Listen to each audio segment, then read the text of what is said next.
All right, thanks, Ken. We are excited today to have Margie Meacham with us, and she is going to share with us about the neuroscience of infographics. So I'm not going to take any more time. I'm going to turn it right over to Margie. Thanks for being with us today, and thanks for sharing. Hi, Margie? thanks. Thanks, Jonathan. Thanks, everybody. It is really great to be with you today. I am a member of ATD, and I know what a hard job Janet has as a program director because I used to have to do that and find interesting, informative speakers on a regular basis. So now it's a pleasure to give that back. We're going to jump right in with what do you mean by an infographic? And you're going to notice, by the way, I use some links and so on in these slides, and we are going to share those slides with you, so you'll get those links if you're interested in following up.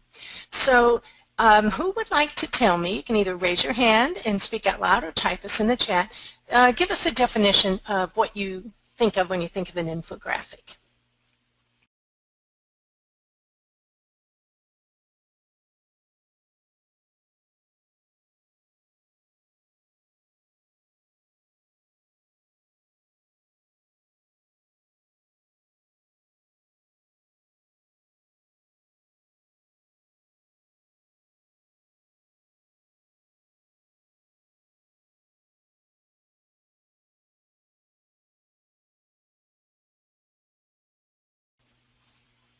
So we're looking for a definition of an infographic. I think I see some people typing. Let's see. Christina's saying visual aid summarizing more complex information. Tanisha, a collage of information. Carolina, visual representation of information with short limited text. Corinne, graphic representation of information. Amy said graphic with info. And Sarah, Yeah, I had great. muted you if you wanted to tell us your answer.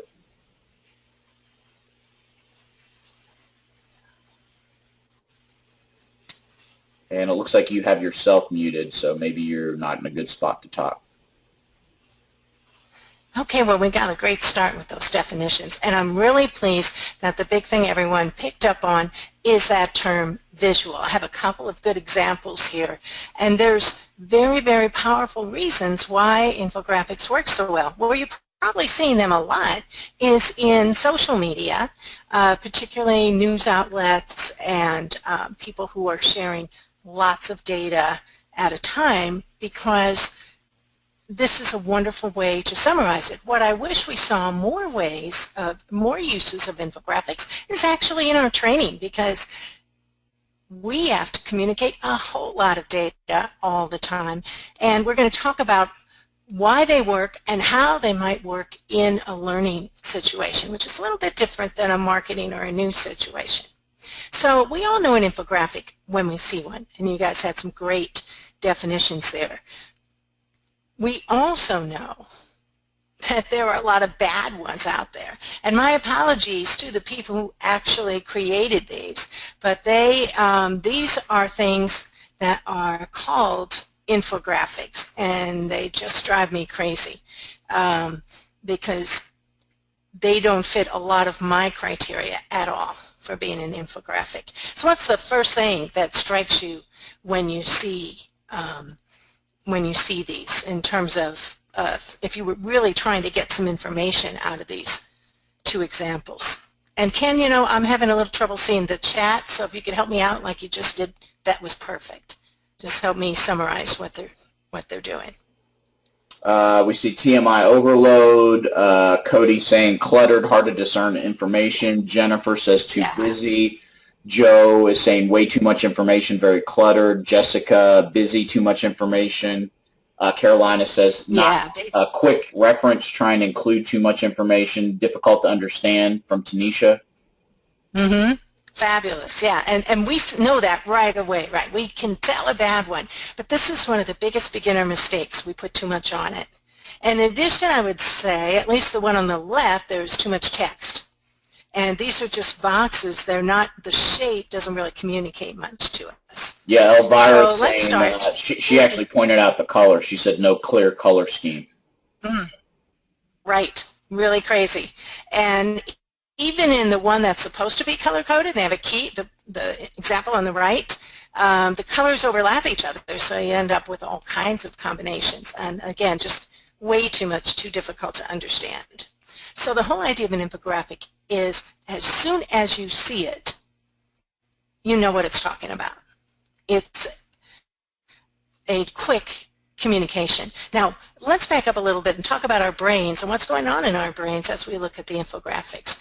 The first thing you have to understand about how your brain works as a learning professional is where we came from. Our brain exists for one thing and one thing only, and that's to keep us alive. So as we evolved, our brain added capacity and it added certain talents, if you will, because they proved helpful in keeping the race alive. And that's why we have them today.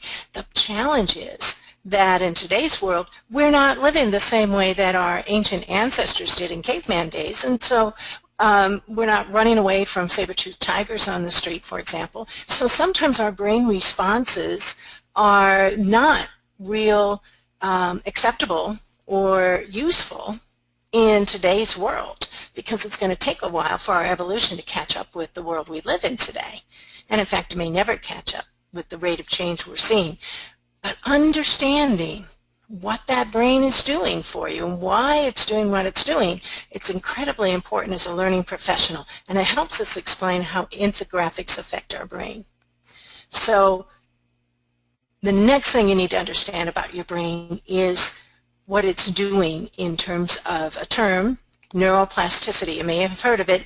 You don't have to remember the term. What you have to remember is your brain is constantly changing itself. Up until about 10 years ago, scientists actually thought that when you hit about age 21, and so that number wasn't chosen arbitrarily to define an adult, there was science that showed that people tended, their personality and so on tended to get fixed around then. Well, they assumed that was because your brain wasn't growing, wasn't changing anymore.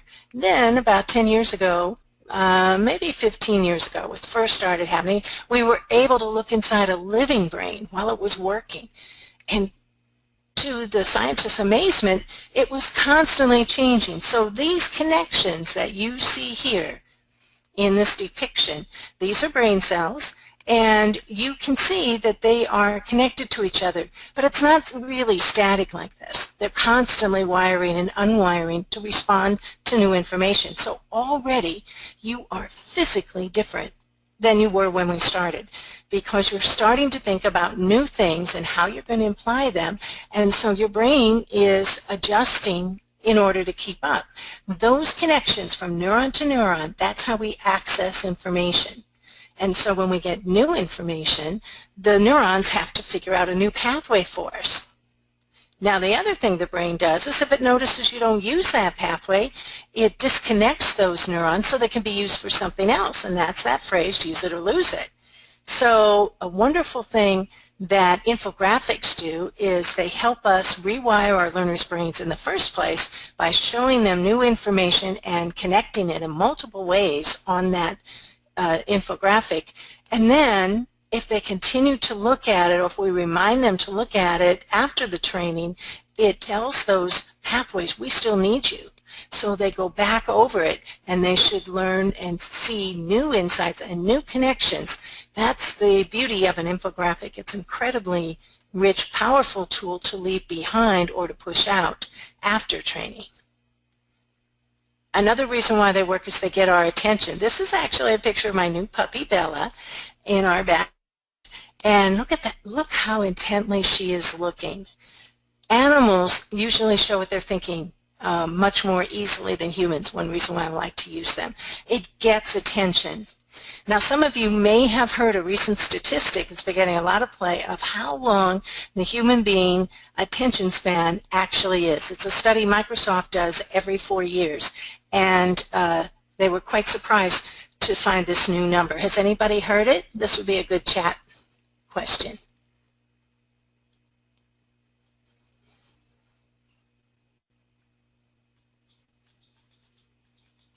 See, I'm seeing Amy saying 30 seconds, Diane she actually asked a question. I'll come back to that one.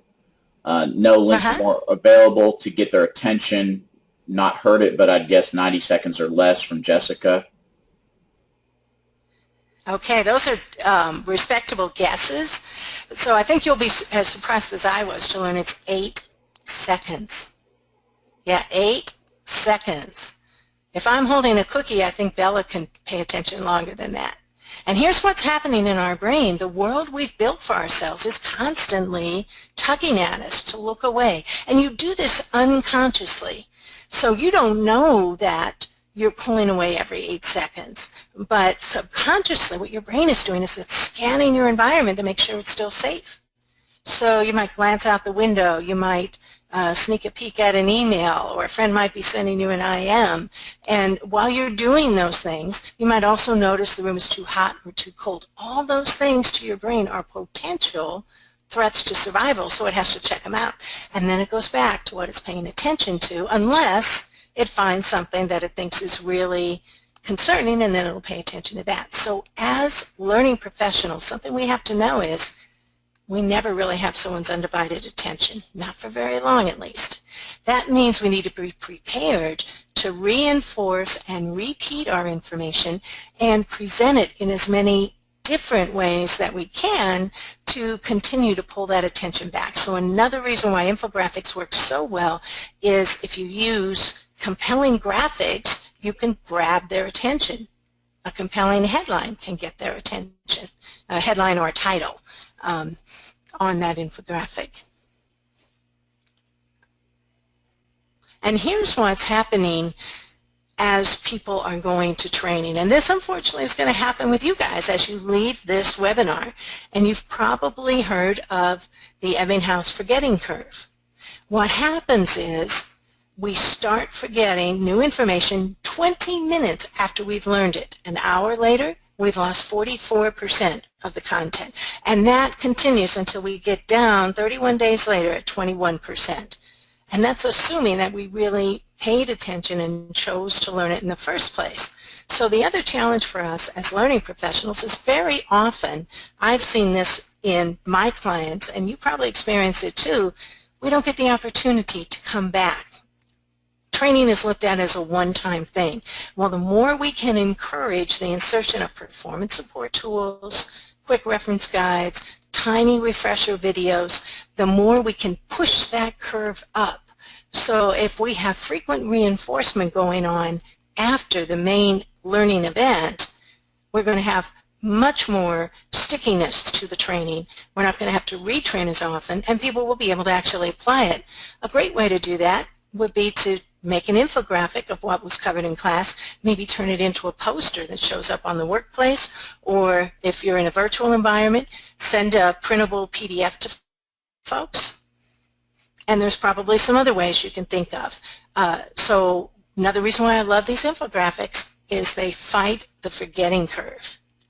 And I hope that makes sense to everybody. And Ken, if you see any questions or comments, of course, I know you're going to let me know. Yeah, there are some things in here. Patria is saying, is this what happens with ADD? Are we creating more people with this disorder? Wonderful question, and I actually have a link to a very interesting article that is going to be at the end in the resources. It's called Is Google Making Us Stupid?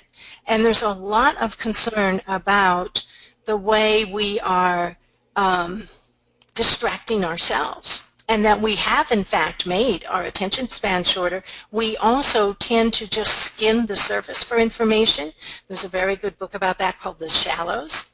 And the concern is that sometimes we need deep learning. We need to really dig in. Like, for example, if you're studying neuroscience, you can't just, kind of know what a neuron is and kind of know what neuroplasticity is. If you're going to really work with it, you've got to own that information. That takes time. It takes focus. It takes repetition. And those skills are starting to elude us. We don't use them as often in today's world, and that makes us sort of all suffering a bit from ADD. That is part of what I think we all need to battle, and understanding what's happening in our brains and how our brains are affected by what we do outside of work. And so most of us are, to some extent, online. We have those distractions. We've developed those patterns of just getting quick information, and we need to be teaching our learners how to learn. In fact, there is a very good MOOC that's done by a friend of mine. Some of you guys probably know about it because it is the #1 massive open online course on, I'm not sure which one of them it's on, but I can send you guys the link later. It's called Learning to Learn, where Barbara Oakley teaches people how their brain works and how to use those things so that you're learning better instead of letting the brain work against the learning process. And I think it's something that everybody needs to know. So I recommend that. It's free. It's very detailed. It'll teach you a lot about the brain, and you'll have to actually engage in deep learning as you're doing it. So it gives you a good example. So I love that question. Thank you, Ken. Was there anything else we want to talk about on this one about forgetting and distraction? I think, and Joe, if I don't interpret this right, just chime back in. But he was asking, he was saying, and is this why when a presenter reinforces what they say, it leaves participants feeling like it was a good presentation? I think in your reference to helping people with forgetting. Yes. Yeah. And you know, as learning professionals, and you can tell by looking at me, I've been doing this for a few years. Before we had neuroscience, we still knew a lot of these things. We knew it intuitively, and we knew it because we saw the evidence. So my first training manager taught me, you do tell, say, do. And I still practice that today. You tell people what we're going to talk about, and then you give them the information, and then you have them do something with it. And what you're doing is you're hitting that forgetting curve. You're repeating the information, but in different ways. You're revisiting it and digging a little deeper each time. And a good instructional designer is already doing this. They know it. What you might not know is the research says there was actually a golden number, a number of times information has to be repeated in a training session before it will get moved from short-term memory to long-term memory in most situations in most brains. And that number is 8. So you have to revisit it 8 times. That is why we repeat things, we do reviews, we do debriefs, we do quizzes, because we know, just as learning professionals, we already know that this stuff is all true. And thanks for jumping in here, Diane, because I saw this earlier, and then I was helping somebody get in and didn't see the context. But she's asking, does stress have a direct impact? How is stress involved in this? Oh, brain under stress, now that you think about that survival imperative, is focused on the stress and on how to survive that threat. So let's say you're trying to train people who know that layoffs are coming Monday. Their brains are not in the right place to be learning. They're thinking about, will I have a job or not?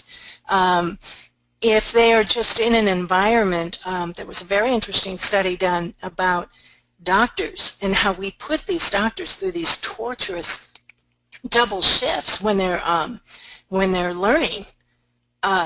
The idea being, you know, trial by fire, we're going to make them work really hard, we're going to make them work 20 hours a day, and that is somehow going to make them better doctors. All it does is make them exhausted, prone to mistakes, and they find it much harder to concentrate and learn. So stress is the enemy of learning. Great comment, great question. Thank you for bringing Joe, that up. I see your hand up. I'm going to go ahead and unmute you if you had something you wanted to share or ask. So you should be able to talk now. I'm sorry, I was just playing with buttons trying to figure out how to get my chat thing back up. My apologies. Is that the ADD No worries. that we were talking about? Or? It was, yeah, basically. I was just like, what are all these buttons? And my chat box disappeared. You know, Joe, you could probably show me why I'm not seeing my chat. I probably haven't hit the right button yet. But thank you for your honesty. And you know what? Fiddling actually helps your brain. So with this idea of attention... I just want to let Anshul know that we are recording this and it should be posted on the YouTube, ATD Houston YouTube channel. Yeah, yeah, and while we're talking about the forgetting curve, and I do need to move on pretty soon, I would encourage all of you, even though you've attended, to go back and play through that because you're going to get something more out of the second time around. And if you're not taking notes, it'd be a good idea to start jotting a few things down, just thoughts as they come to you. Hey, I might want to try this. Here's what I want to do differently, or hey, we already do this, aren't we great, kind of stuff. So, so with that, let's go on.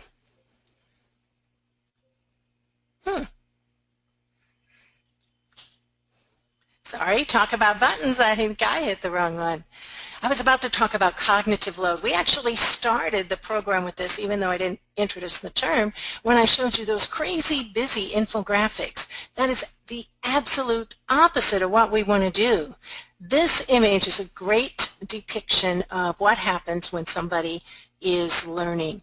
At the moment of attention, they're bringing information in through their senses, their eyes, their ears. It could also be physical, through touch. If you're, say, doing something in a classroom setting, face-to-face, and you're having people build a model or something, it could be sense, it could be taste. It's all the senses.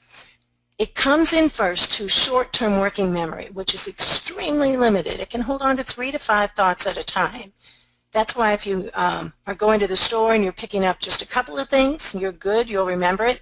But if, as you're walking out the door, your partner adds 2 or 3 things more, you'll never remember it unless you write it down, because the working memory can't hold that much. As you're learning something new, the working memory is constantly encoding that information and moving it into long-term memory. And what it's doing is it's looking for neurons that are somehow connected to that information and connecting new information to them to make it easier to retrieve later. This wonderful system breaks down if too much information hits that working memory too quickly, because it just can't handle it. And when that happens, your brain actually works slower, not faster, trying to focus on what's most important. And so if you throw too much information at a learner, particularly, say, a new hire or somebody in a new role, they physically can't handle the information, and that adds to stress, which we know is also not good for learning. So we really want to space information as it comes in. We want to keep it in small chunks.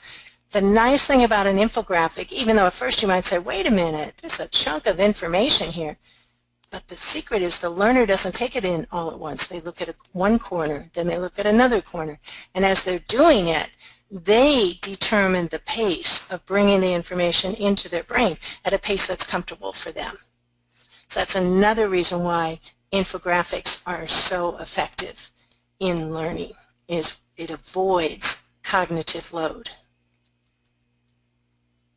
And here's an example of a quick little infographic that I've done that tells you the #1 reason why the brain's language is in infographics. It's visual. One of the first terms we threw out when we asked about a definition is, several of you said, it's a visual tool. It expresses information visually. And I want you to notice a couple of things. What do you think? You saw some really terrible infographics. Let's see if we can pick out some things that are really good. And before we get into that, I don't mean to interrupt you, but Cody had asked a question about can you or do you do some sort of assessment to determine how much someone can take in at a time? There is such an assessment. There are several such assessments, and if you're interested, it's not something I do personally in my practice, but I can connect you with those tools.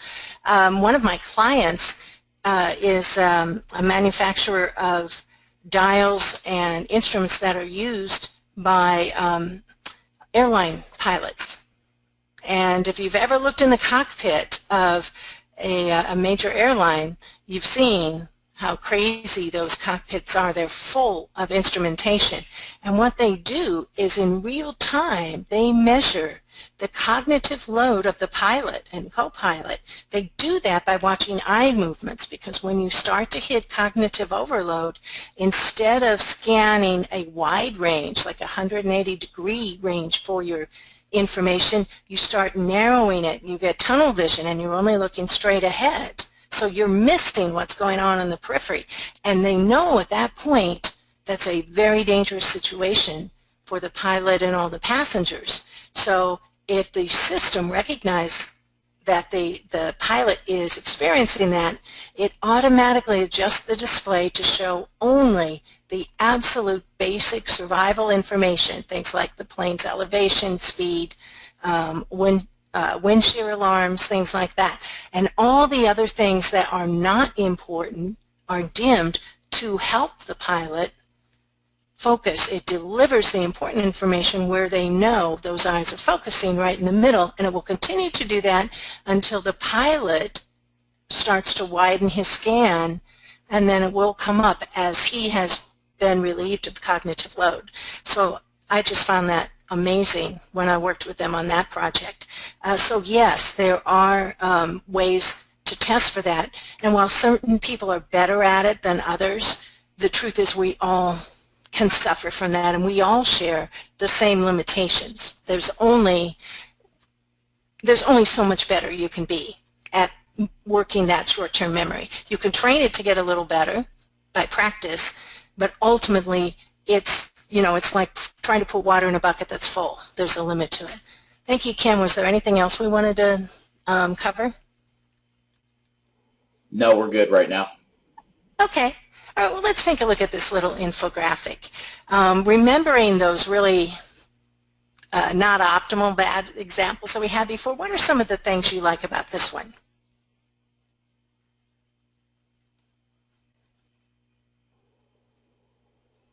And I'll comment on them as we see them come in. I'm not seeing any come in right this second. Well, that's because they're looking at it. And I want to, yeah, I was going to say, so while we're waiting too, again, just like we were able to unmute for Joe, if somebody wanted to speak theirs, we can hit it that way. Great. But I see some coming in here. Cody is saying easily displayed into 4 basic quadrants. Jessica, color scheme. Tanisha, easy to understand and comprehend. Keith, font sizes, highlighting importance. David, simple and pleasant colors. Patria, simple pictures. Carolina, the graphics support the information and reinforce it. Yeah, those are all absolutely true and exactly what I was going for as I put this together. And here's another interesting thing about and being Diane a learning professional. Visually softer, less harsh colors, organized fonts. Yeah, and I love those colors, by the way. It's a personal bias. So I'm lucky that they're also attractive. Notice what just happened there. I didn't have to tell you guys anything. I presented the information. I let you observe it and draw your own conclusions. And we all know that the stage on the stage is over, that era of training. So very often I'm able to encourage my clients to do less explaining and just provide opportunities to explore, which is what we just did. So I asked you to look at the structure of the infographic and how it's organized. And you guys picked up all the major points that I'm going to cover. So I'm going to get another repetition when I get to them. The other thing I'd like you to notice is now let's look at the data that's on there.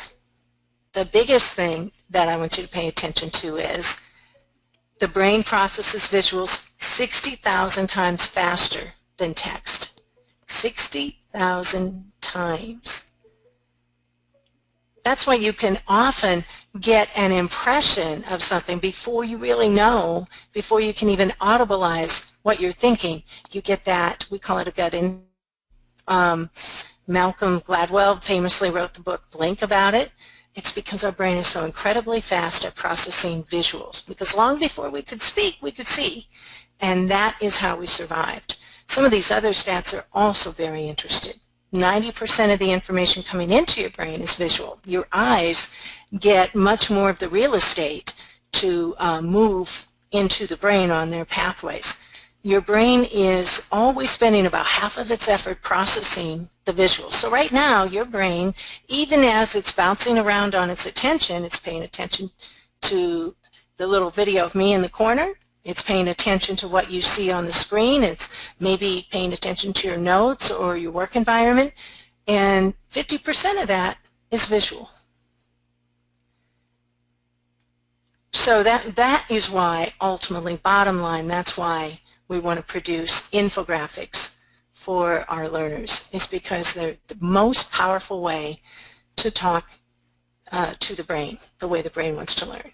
Anything else we want to cover on this one, Ken, or questions that have come up? If anybody has anything, go ahead and chat it in, or again, if you raise your hand, I'll scan to see if anybody wants to share any comments or questions. I think we're good to move on. All right.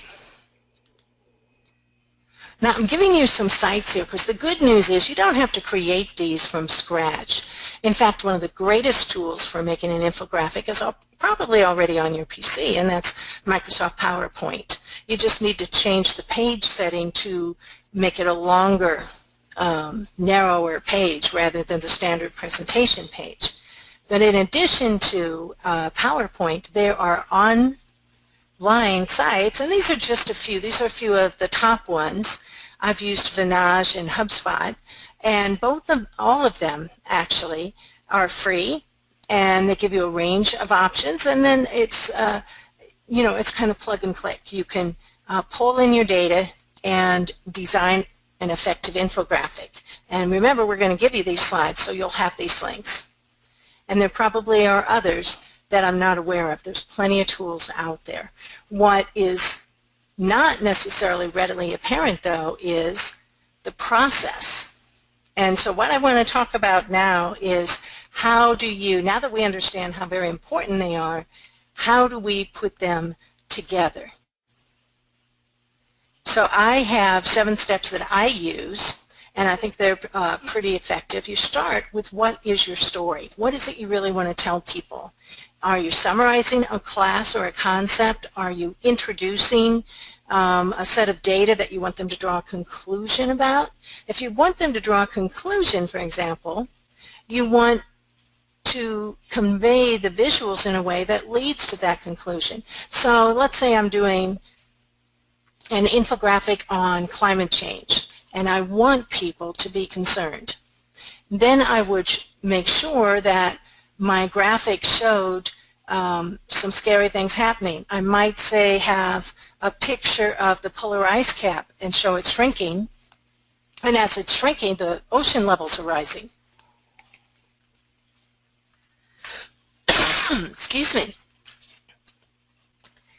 And so if I wanted to tell a different story, I would organize that differently.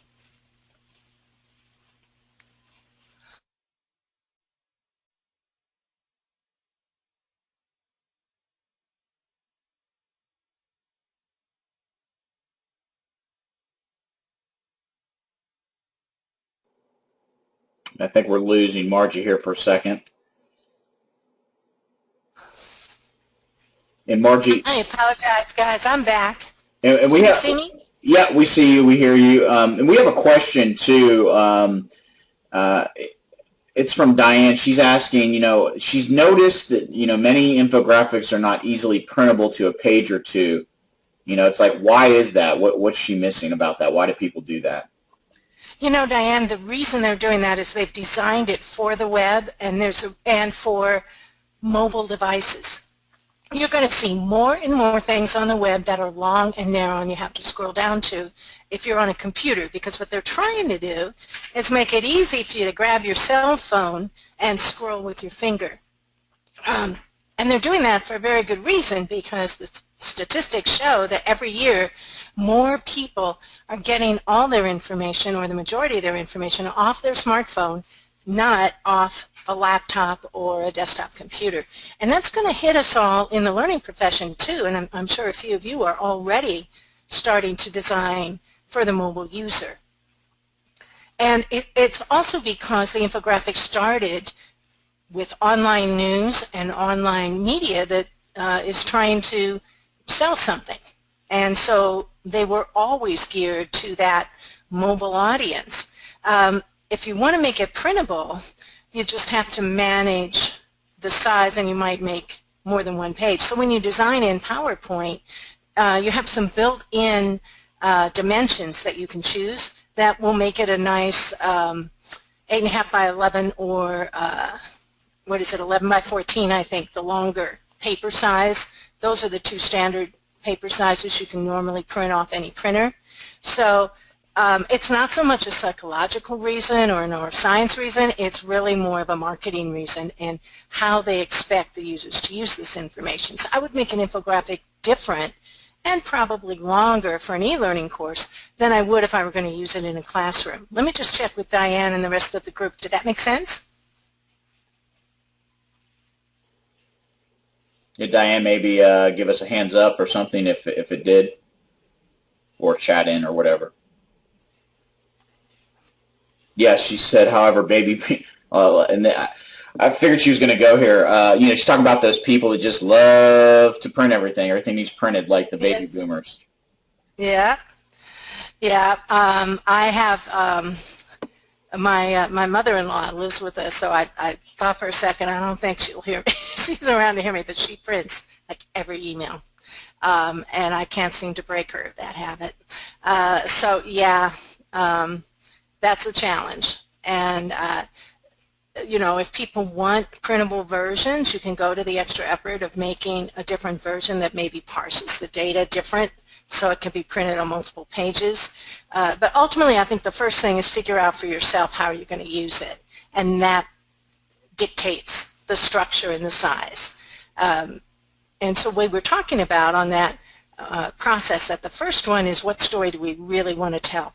What picture do we want them to have in their heads? And then what data supports it? Now from there, start flipping through those templates and find one that fits the story you want to tell. So I happen to pick this one here, which is about learning and education, and this is a template. So you can put information in it. I think it would be an excellent shape for an infographic if I were doing it, say, about creativity or learning, because that light bulb image tends to represent that to us. But what happens sometimes is people pick the template first and then try to fit their message and their data to the template, and then it doesn't always work. So always get it in your head first, and then you will find the right template for your infographic. Now, if you're just a brilliant graphic designer, of course, you don't need to use a template. You can start from scratch. But I am a big lover of templates. I'm not a graphic artist. I don't have a lot of time to, whoever originally designed this, that took some time. So being able to grab that, change the text, put my data, and so bigger pieces of data would probably go on those lines off to the side. You know, it saves me a lot of time as long as it really is compatible with what I want to say. So that would be one of the things. Be very careful with templates. That's not the first step. That's the third step. And now it's a matter of plugging in your data as little as possible. And I'm going to just flip back because I want us to take a look at the brain example. And while you're doing that, Margie, Robert had he made a comment and said, you know, one of the tricks he's used in designing a printed version of most of his courses that are delivered via e-learning, so that those that do want the printed copy can print one. So he kind of already knows he's going to have a lot of people that are going to want to print it, and so instead of probably dealing with it when it happens, he's like, you know what, it's better just to say, okay, yeah, here's the printed version. Go crazy with your printed self. There you go. And you know, there's a real benefit to taking notes by hand. It's actually, and we're not, that could be a whole other webinar, but that's one reason why people want it, is intuitively they know they learn better if they write something down and they like writing it on a picture of the slide. So there's a real valid learning principle going on there when people are asking for printed materials that unfortunately in our effort to be green we sometimes lose. So giving them at least a few pages that they can write on is always a best practice in my opinion. And I just wanted to flip back to this to show one of the things you guys called out is that these percentages were much bigger to draw my attention, and that the pictures matched what I then talked about. These gears are a metaphor for process. The magnifying glass now that I'm looking at it, could probably mean a lot of things. I matched it to response to the visuals. And then we have those sensory reactions, those are little neurons firing, and art, you know, the idea of the brain being so visual. So match your data to images and use as little text as possible, and that can be a challenge. So the text is there to clarify. The pictures should tell as much of the story as possible. Now, another thing I found is that a lot of people stop there and they say, hey, I made an infographic, and they add it to their training. And it doesn't always come off as well as they would think, because you know what it's supposed to say. So something called the expectation effect comes in. The expectation effect is that your brain is constantly predicting what's going to happen based on past experience. It does that, again, you know, it's a survival tool that we use so that you're ready for things. So, for example, when you came into this webinar, you've been on webinars before, and you predict what's going to happen. You don't do this consciously unless you make an effort to, but subconsciously your brain is expecting certain things to happen. If we did something wildly different, it would get your attention. It would also spike that alarm in your brain about survival. Say, hey, something different's going on. I better really pay attention here. So when you are the one who created something, your brain is expecting it to communicate what you intended. And that's why it's very difficult to proofread your own work or to evaluate whether or not your training is really effective. So I recommend you always ask somebody else to take a look, preferably not a learning professional, a friend, a spouse, a partner, or a little pilot group, and ask them, what do you get out of this? What do you think are the key salient points out of this infographic? Get some feedback. For example, if what I'm trying to convey with this light bulb is creativity, and somebody says what they got out of it is pieces of the puzzle, I'll have to, because those are puzzle pieces making up the light bulb, I have to ask myself, is that okay? It might actually be better. If it's not okay, I might want to say, you know, I don't want a metaphor that's really two metaphors, a piece and a light bulb. Let me just do a light bulb. Or maybe I would just do a puzzle. So that's the kind of tweaking you might do after you get some feedback. And then you're able to use it. And usually one time through is enough. But I'm sure you guys all know this. Every class you teach, you learn something. I learn as much from the people I teach as what I hope I convey to them. So you'll probably continue to tweak your infographics. And of course, sometimes data changes. You have to update it for that. So Ken, how are we doing on comments, questions on this 7-step process?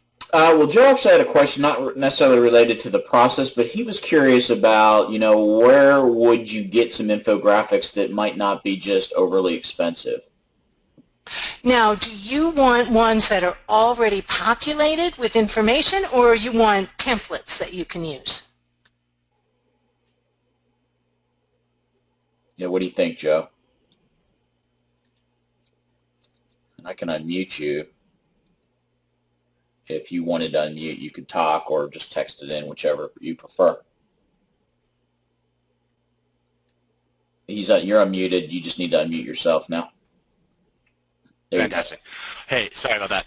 I guess it would be something to the effect of, like, you know, you have all these websites where you can grab, like, photo stock and stuff like that. Mm-hmm. Really like a photo stock type of place for infographics where, you know, you have, like, from what we're looking at right now, like, you know, clouds or globes or people or computers or things like that, that one could piece it together themselves. Ideally, not for high cost, but I'm assuming if there's a place that doesn't exist, it's going to have some money attached to it. Right. Well, there are some sites that are free if you use them for education purposes. The challenge is that they're often very limited. The ones that have really great selections also come with a price tag. Now, I happen to use one that is, I think, very good, and it's a little less expensive. It's an annual subscription, and I have no connection with them. I'm not advertising them, but it's called PhotoSpin. And what I like about it is there are levels of subscription, so depending on how many images you think you're going to need, and I have never gone over my limit, and I've got the mid-range. And as you can imagine, I use a lot of images. So I would check them out. And I would also really do look at those free sessions and see if you can find any. And yeah, the website, as Ken has reminded me, is www.photospinaltogether.com. So that would be one to check out.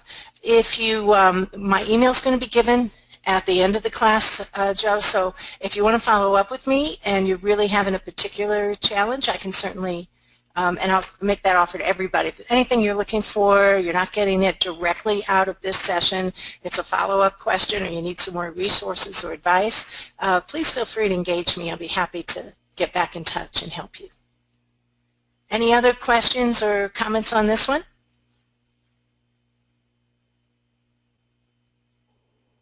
Waiting to see if we get any. There weren't any in there. See if anybody has any last-minute comments or questions before we move on. Just taking a quick peek here at the list, too. I think we're good. Okay.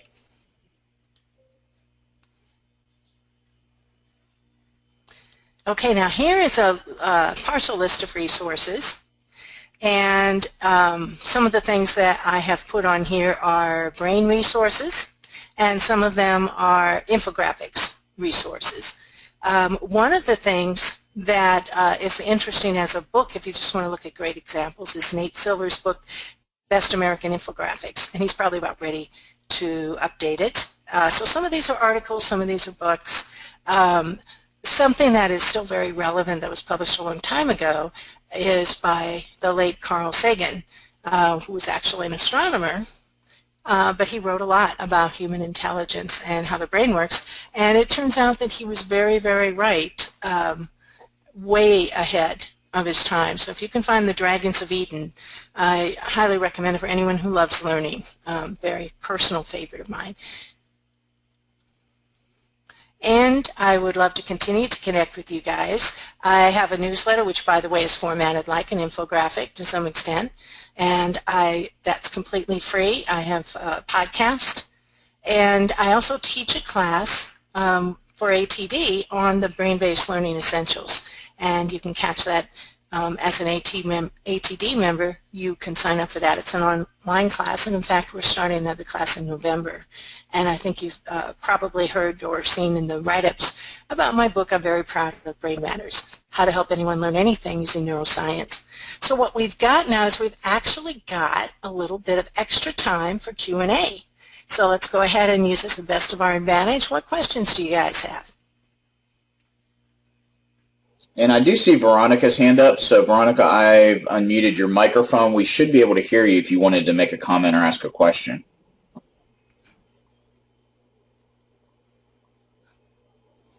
And if you were like Joe earlier and you just, were clicking around playing with buttons, that's okay too. But I know we had talked about anybody that wanted to make a comment or ask a question, you could raise your hand. I see you've muted yourself. So I'm going to see that she says she's sorry. So we'll go ahead and mute you. And I see Patria is asking, is there a difference in the way adult brains and teenage brains take in information?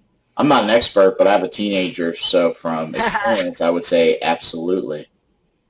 Yeah, I'm going to say the information is not, the way they take it in is not different, because that's an unconscious process, but what they do with it is very different.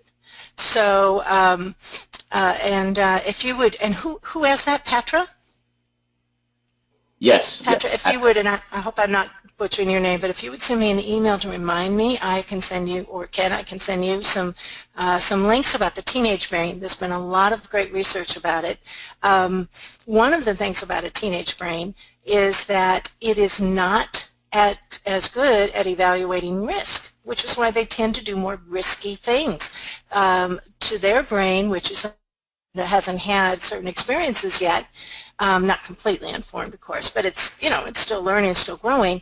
There is actually a part of the brain that evaluates risk that is not fully developed, and so teenagers will be given information, for example, on drunk driving, and their brain, you know, perceives the information, it brings it in, but instead of encoding it as, hey, this is very dangerous, it might just encode it as, oh, that was interesting. So one of the things we have to be very aware of with teenagers is we really have to label and call out, don't do this, if we want them to get the message. Subtlety is not necessarily going to get through to that teenage brain. Another thing that is very important for a teenage brain is belonging. We are hardwired to want to be part of a group. And that actually goes back to one of the reasons human beings survived instead of Neanderthals, because they were both alive at the same time. Neanderthals tended to stay in tiny little groups, like a clique, and human beings stayed in a much larger tribe that might have 20, 30, 40 families together, and they could all watch out after each other. They could protect the children, they could take turns keeping watch, they could go out and hunt.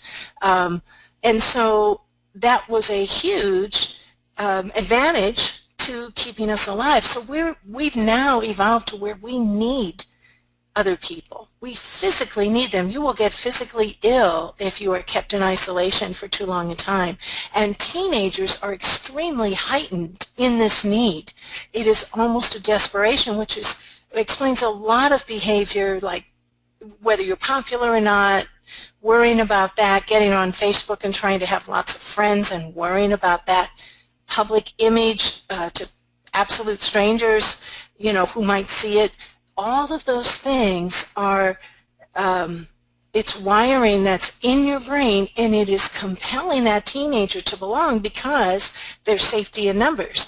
But sometimes that wiring leads them into groups that aren't necessarily helpful. So you have to be very aware that this is a deep-seated, unconscious, not even a desire, it's a need, it's a drive, that belonging, and help steer them to belonging experiences and groups that are going to be supportive and positive. So I could go on and on, actually, which is why I asked you to send me an email if you want more information about the teenage brain and what's different about it. But I'm going to say one more thing, because this matters to every one of us. Even if you don't have a teenager in your family, I can almost guarantee you have one in the workplace. And here's why. The teenage brain doesn't stop being a teenage brain until the mid to late 20s. And so when we're talking about teenagers from a neuroscience, neurological perspective, we're talking about young adults as well.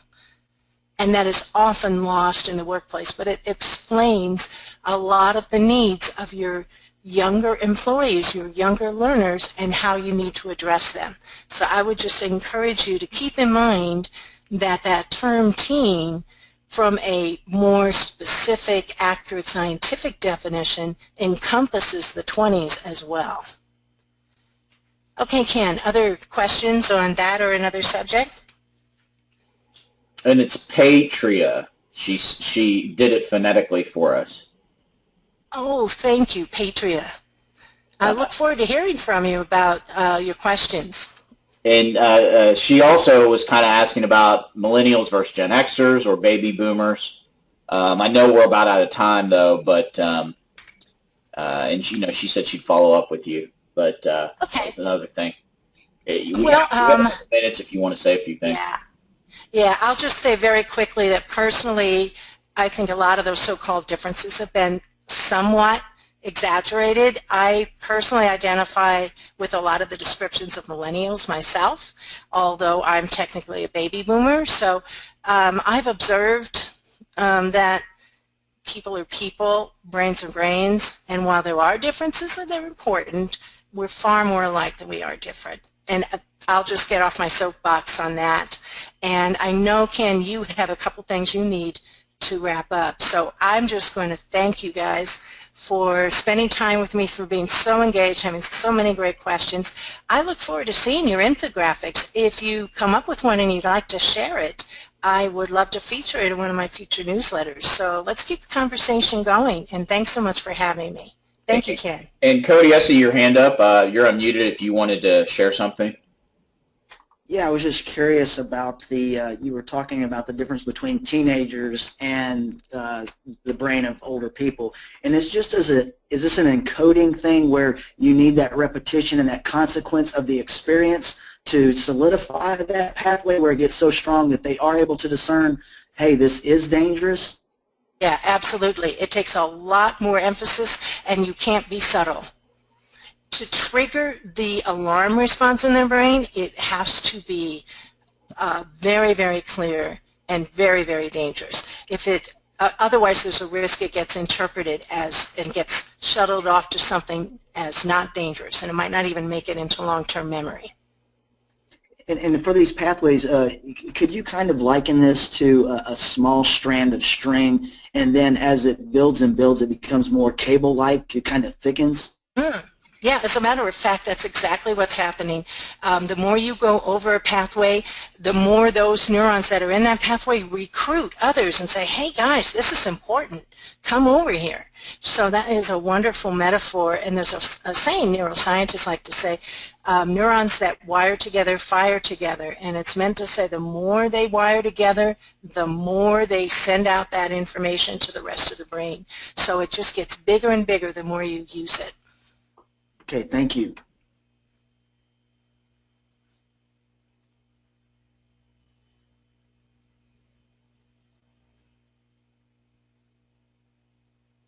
And I think that brings us to the end of our time. Janet, is there anything you wanted to say or share? Just want to thank you so much, Margie, for giving us such an informative webinar. I took plenty of notes, and I'm looking forward to hearing more from you in the near future. And I hope everybody enjoyed our session today, and I hope you all got a lot out of it and took a lot of notes like I did. And thank you all for attending, and you guys have a great rest of the week. Thanks, everybody.